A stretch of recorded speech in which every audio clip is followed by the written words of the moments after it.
موريتانيا تنسف خط تندوف زويرات بعد تدخل مغربي. ألمانيا تصفع مخابرات الجزائر بتقرير عاجل. حياكم الله أعزائي المشاهدين، وأهلا وسهلا فيكم بحلقة جديدة من برنامج المغترب. موريتانيا وما أدراك ما موريتانيا. أعزائي المشاهدين، هذا البلد الذي يقبع في الجنوب الشرقي من الوطن العربي اليوم هو لقمة يتنافس عليها الجميع، سواء كان حلف الناتو، الولايات المتحدة الأمريكية، وأيضا روسيا الاتحادية. البلد الذي لا يملك من المقومات للنجاح، ولكن في موقع جيوستراتيجي حساس ومهم جدا.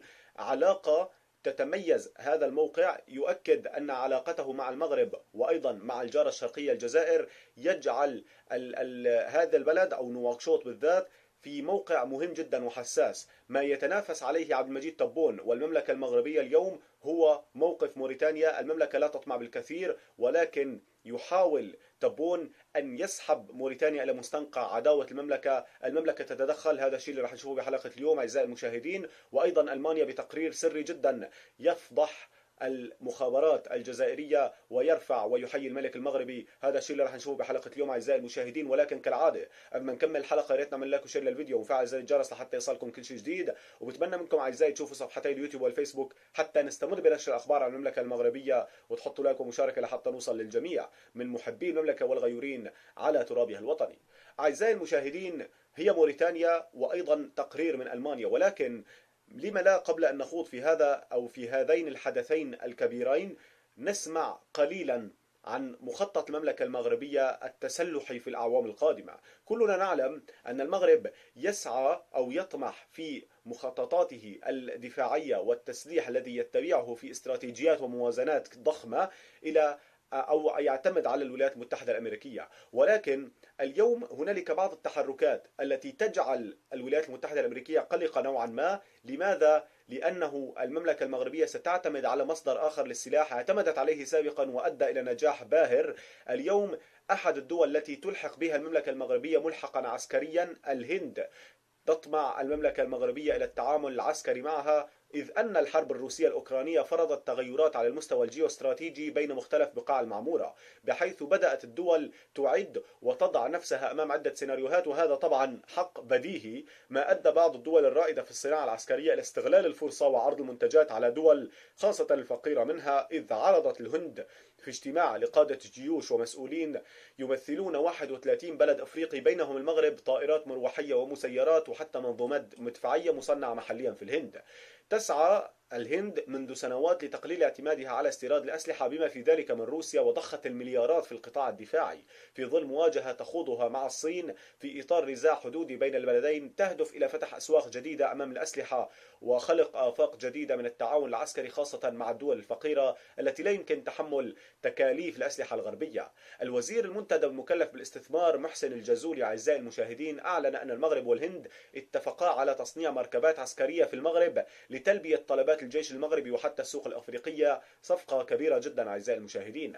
الجزولي في بيان نشرته وكالة بريس تراست الهندية يشترك البلدين في العديد من القيم، هدفنا هو توطيد العلاقات التجارية بين الرباط ونيودلهي، قائلا أن المغرب مستعد لاستقبال ومواكبة الشركات الهندية الراغبة في تطوير أنشطتها في المغرب واستهداف السوق الأفريقية والأوروبية وحتى الأمريكية منها. الهند والمغرب بينهما صداقة قوية، وشهدت العلاقات قفزة نوعية كثيرا على مختلف الأصعدة منذ سنة 2000، حيث كان المرحوم الأستاذ عبد الرحمن اليوسفي الذي كان يحظى باحترام وتقدير كبيرين في الأوساط السياسية الهندية له دور كبير في سحب اعتراف الهند بالجمهورية الوهمية. في الإطار نفسه، في ختام مناورة انفندكس العسكرية التي حضرها 31 مندوب من الدول الأفريقية أعزائي المشاهدين، استعرض الجيش الهندي معدات عسكرية خاصة أثارت غرائز المملكة المغربية الدفاعية. ولربما قريبا سنسمع عن صادرات كبرى من الهند نحو المملكة المغربية التي بالفعل تستعد من أجل تنويع مصادر السلاح. وهذا الأمر الذي تكلمنا به كثيرا أعزائي المشاهدين، الذي تسعى المملكة المغربية من خلال هذه الاستراتيجية إلى عدم الاعتماد على مصدر واحد، وإنما تنويع مصادر السلاح. وبالتالي لا يمكن لأي دولة من الدول أن تلوي ذراع المملكة المغربية، لأنه إذا لم ترد أن تكون معنا فهنالك عشرة آخرون ينتظرون مكانك ليملؤوه. بغض النظر أعزائي المشاهدين عن هذه المقدمة، أمامنا تقرير عاجل من داخل برلين يتكلم عن المملكة المغربية وعن الجارة الشرقية. بهذا السياق يتلقى النظام الجزائري الحاكم الفعلي في الجمهورية الجزائرية صفعة قوية خلال الساعات القليلة الماضية افتضح ضعفه وعداءه التاريخي للمملكة المغربية شعبا وملكا. قبل أيام لبث القناة الألمانية ذائعة الصيت طبعا المعروفة دويتشا فيلا لوثائق حول الملك المغربي، انطلقت الماكينة المخابراتية الجزائرية وزودت إعلامها بأكاذيب وأباطيل حول استهداف البرنامج للملك المغربي. نشر الإعلام الجزائري والنشطاء المرتبطين بالأجهزة المخابراتية الجزائرية أخبارا مفادها أن الوثائق الألماني سيفضح الملك ويعري سلبياته وهفواته كما يدعون، بل أن عساكر قصر المرادية جندوا ما يسمى بالطابور الخامس لبث مجموعة من الأقاويل من ضمنها أن الدولة المغربية والأجهزة المخابراتية تحاول جاهدة الضغط على القناة والحكومة الألمانية لمنع بث البرنامج الوثائقي المذكور. زيادة في الكلام، أكد الكبرانات عبر الإعلام الجزائري طبعا وبناء على معلومات وفرتها الأجهزة المخابراتية أن المغرب عبر عن استعداده لمنح ملايين الدولارات مقابل عدم إذاعة هذا البرنامج الذي تعده القناة الألمانية. في المقابل جاءت الصدمة قوية للنظام الجزائري مباشرة بعد إذاعة البرنامج حول العاهل المغربي الملك محمد السادس الوثائقي للقناة المعروفة. عدد مناقب الملك وأثنى جل المتدخلين على أنشطته الإيجابية ودوره الفعال في تطوير المملكة على جميع الأصعدة والمستويات. ركزت الانتقادات على المحيط الملكي وبعض رجالات الدولة وحملتهم المسؤولية الكاملة في بعض المنزلقات التي عرفتها المملكة في عهد الملك محمد السادس. وصفت القناة الألمانية الملك بأنه المنقذ والمصلح والرجل الذي انتقد إرث أبيه وسعى جاهدا إلى الإصلاح وبلورة نموذج تنموي جديد وفعال. طبعا نعتت الدويتشا فيلا العاهل المغربي بملك الفقراء والملك الذي أسس لمصلحة وطنية ومنح الحقوق للنساء والصحافة، وأيضا دشن مرحلة سياسية حديثة في المملكة اتسمت بالديمقراطية وحقوق الإنسان. هذا التقرير أعزائي المشاهدين الذي يقول الإعلام الجزائري أن المملكة المغربية كانت تخشى أن يصدر ها قد صدر، يدعم المملكة المغربية، يثني على الملك، فأين أنتم وأين أبواقكم الإعلامية؟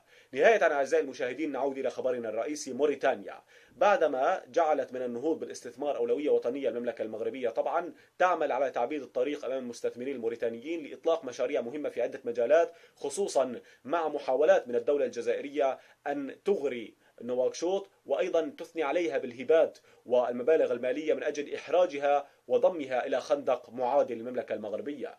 الموضوع كان محور المباحثات التي جمعت السيد عزيز أخنوش مع رئيس اتحاد أرباب العمل الموريتانيين محمد زين العابدين الشيخ أحمد على هامش فعاليات الدورة الأولى لليوم الوطني للصناعة.